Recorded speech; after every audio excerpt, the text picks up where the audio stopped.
connect. Mami bá tiẹ̀ jẹ́ ni. Ìbùkún Olú, Elizabeth, ó ní ṣe gbangba kiridigba, ó ní jẹun tó dáa, ó ní ṣe àwọn tó dáa jẹ. Ọlọ́run bá mi bá tiẹ̀ jẹ́. Ìwọ lórí burúkú, ọlọ́run alẹ́ ẹ̀kúta, ọlọ́run kó àwọn èèyàn láyà jẹ. tọ́ ó tún ti ṣẹlẹ̀ ó tún ti ṣẹlẹ̀ báyìí. Fọlá Tinubu òun ni arábìnrin tí ẹ̀ ń wò lójú àwòrán yín yìí tí ó ń sọ̀rọ̀ sí Lizzy Anjorin. Mo mọ̀ wípé púpọ̀ lára yín ẹ ò mọ arábìnrin yìí. Arábìnrin yìí ni ìyàwó tí ọkọ Lizzy Anjorin tí ó kọ́kọ́ fẹ́ tí ó fi kalẹ̀ nítorí Lizzy Anjorin. Arábìnrin yìí ó ti jáde ó ti fi ẹ̀hónú rẹ̀ hàn wípé Lizzy Anjorin ó ń ṣe bákanbàkan sí òun, wípé Lizzy Anjorin tó bá ti rí wípé èèyàn kan ń bá òun rìn báyìí ó ní Lizzy Anjorin máa lọ gbógun ti èèyàn yẹn ni. Arábìnrin yìí ó ṣe ọ̀pọ̀lọpọ̀ ìpè lé Lizzy Anjorin nínú fídíò tí ẹ̀ ń wò yìí. A sì máa fún yín láǹfààní láti máa wo fídíò náà báyìí. Ó ti yá ẹ wá nǹkan fìdílé tàbí kí ẹ fìdílé nǹkan. Ṣé wọn lọ ṣẹ̀dá mi ni olórí burúkú? Ọtí mọ́kànlá òfin mi. Olórí burúkú oní frustration woman being. Ayé ẹ̀ ti ta. Olórí burúkú ọmọ. Kọ́ni burúkú lọ síwájú. Kí ló dé? Tó bá ti lélẹ̀ pẹ̀lú mi, ó máa gbógun ti ni. Tó bá ti rọrùn pẹ̀lú mi, ó máa gbógun ti ni. Ọlọ́run bá mi yìí tó ti bàjẹ́ náà ayé kò ní láti ṣe mọ́. Ìwọ olórí burúkú ọmọ yìí. Kò ní bá mi bẹ́ ṣọ́ fún ẹ. Kò ní bá mi dá fún ẹ. Kò ní dá fún ẹ láyé, kò ní dá fún ẹ lọ́run. Ṣé because I'm just keeping quiet for you pé olórí burúkú ẹ ti ń ṣorí burúkú máa ṣorí burúkú lọ? Kí ló dé? Ó ní àwọn akọ́ èèyàn láyà jẹ. Ó fẹ́ kẹ́nìbọ̀dì ṣe mọ́ mi, ọlọ́mọ bá mi léèyàn lára ẹ̀. Ó ní réyàn, ò ní rálànà, ò ní réyàn kọ̀ọ̀kan. Orí burúkú tó ṣe ló máa ṣe kiri ọjọ́ ayé ẹ̀. Ìwọ olórí burúkú ọmọ yìí.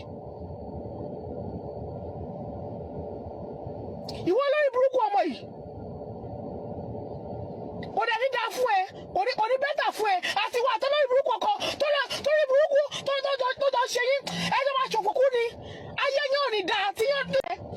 Mo kàn fẹ́ wá ṣe lè fún ẹ ní o, pọ́ lórí burúkú ẹ, mo kàn fẹ́ wá fún ẹ ní eléyìí pé kò wá fún ẹ nílẹ̀.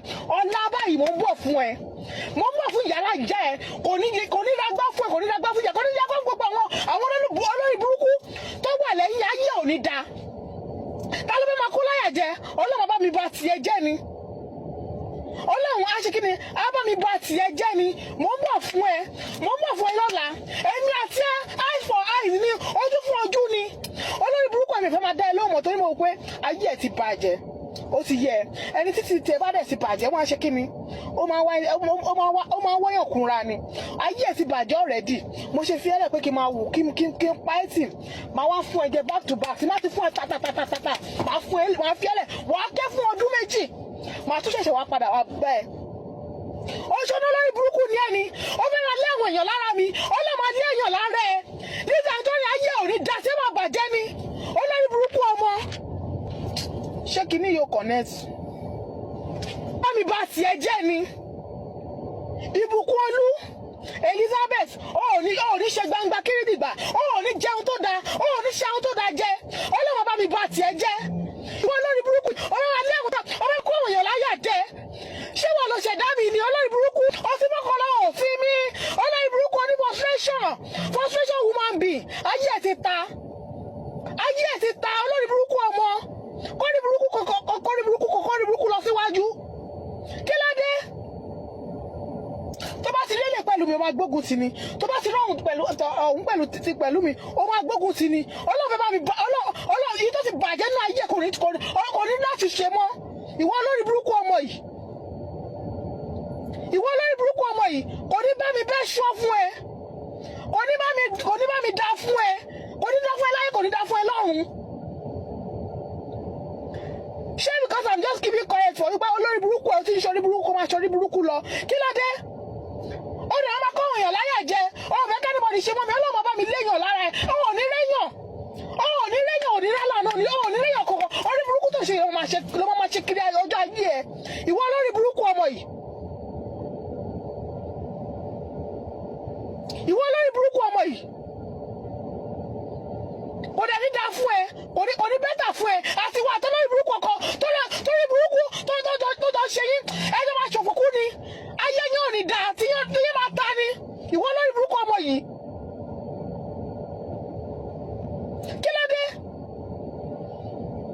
látọ̀dún mélòó tó ní tó máa lé ní títí táwọn bàbá mi ṣe bá máa padà lẹ́yìn ẹni ni kí ló dé ṣógun láyé ni ó dẹ̀ sinmi láti bí 3 years báyìí tí 4 years ó dẹ̀ sinmi ó ní sinmi ó ní gbádùn torí tó bá gbádùn kò ní bẹ́ẹ̀ ó ní gbádùn ó ní gbádùn ó máa ya wèrè yìí ó máa ya kú ni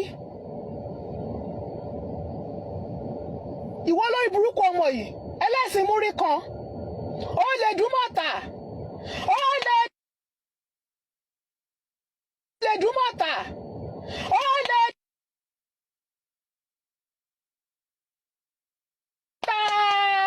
mi ò tí ì ráyè wá sí ó dọ̀la fún èmi àti ẹ ó di ọ̀la ilé mi kàn sáyé wá mo kàn fẹ́ sáyé wá fún ẹni pé eye for eyes ni èmi àti ẹ eye for eye ata fún ata ni ṣé ló lórí burúkú ni ẹni ó bá kọ́ mi láyà jẹ́ ọlọ́mọ bá mi bá tiẹ̀ jẹ́ ìwọ́wọ́ ègún lásán lásán wọ́n fẹ́ kọ́ mi ọmọ ẹ̀kọ́ láyà jẹ́ kò ní bá mi fẹ́ ṣọ́ fún ẹ kò ní ra gbá fún ẹ tó bá ra gbá fún ẹ kò ní ra òfò tó bá ra ó máa fún ọmọ ẹ lọ́wọ́ ni